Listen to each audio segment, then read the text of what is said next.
కేంద్ర హోంశాఖ మంత్రి అమిత్ షా పార్లమెంటులో అంబేద్కర్ పేరు పదే పదే ఉచ్చరించడాన్ని తప్పుబడుతూ చేసిన వ్యాఖ్యలు సత్య దుమారమని ప్రజామిత్ర ప్రోగ్రెసివ్ డెమోక్రటిక్ ఫ్రంట్ వ్యవస్థాపకులు తీవ్రంగా ఖండించారు.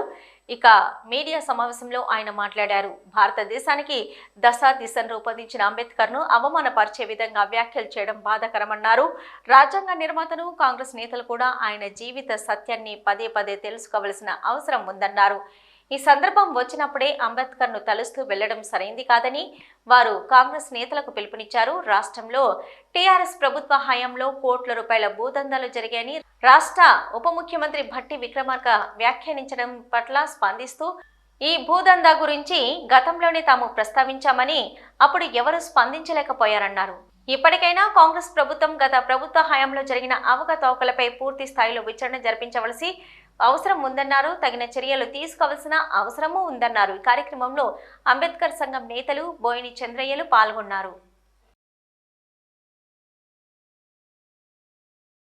సో 70 సంవత్సరాల రాజ్యాంగం మీద డిబేట్ జరుగుతుంది కాబట్టి అక్కడ అంబేద్కర్ గారి పేరు ఒక్కసారి కాదు 100 సార్లు తీయాల్సి వస్తుంది. అక్కడ అడుగడుగున తీయాల్సి వస్తుంది. సో అది కూడా వారు అర్థం చేసుకోకుండా వారు ఏదైతే మాట్లాడిర్రో అది ఏమాత్రం కూడా కరెక్ట్ కాదని చెప్పి అది మనోభావాలందరి భారతదేశ ప్రజలందరి మనోభావాలు దెబ్బతిన్నాయని చెప్పి నేను వారికి గుర్తు చేస్తూ ఉన్నాను.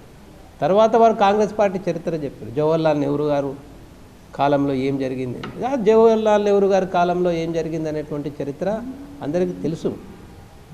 పార్లమెంటులో అంబేద్కర్ గారు హిందూ కోడ్ బిల్లు పెట్టడము, దానికి నెహ్రూ గారు దానికి కోఆపరేట్ చేయకపోవడము, అంబేద్కర్ గారు లా మినిస్టర్కు రాజీనామా చేయడము, అదంతా గత చరిత్ర. కానీ ఈరోజు ఏం జరుగుతున్నది అనేటువంటిది ఇంపార్టెంటు, ఈరోజు ఏం మాట్లాడుతున్నారు అనేటువంటిది ఇంపార్టెంటు. అయితే నేను కాంగ్రెస్ పార్టీ వాళ్ళకు కూడా నేను చెప్తున్నాను, నేను ఇక్కడ ఉన్నటువంటి కాంగ్రెస్ పార్టీ నాయకులు అయినటువంటి పొన్నం ప్రభాకర్కు కానీ శ్రీధర్ బాబుకు కానీ ముఖ్యమంత్రి రేవంత్ రెడ్డి గారికి కూడా నేను ఏం చెప్తున్నానంటే, ఢిల్లీలో ఉన్నటువంటి మీ నాయకులు రాహుల్ గాంధీ గారు కానీ ప్రియాంక గాంధీ గారు కానీ వారు కూడా అంబేద్కర్ గారి ఆలోచన విధానం, అంబేద్కర్ గారిని ముందు పెట్టుకొని మాట్లాడాల్సినటువంటి ఈరోజు పరిస్థితి దేశంలో ఉన్నది. అది విస్మరించాలన్నటువంటిది. కాబట్టి కాంగ్రెస్ పార్టీ వాళ్ళు ఇప్పటికైనా కానీ మీరు అంబేద్కర్ను నిజంగా అధ్యయనం చేయండి. మీరు మీ అవసరం వచ్చినప్పుడే అంబేద్కర్ రాజ్యాంగం అని కాకుండా కాంగ్రెస్ పార్టీ వాళ్ళు నిజంగా అంబేద్కర్ను అధ్యయనం చేయాలి.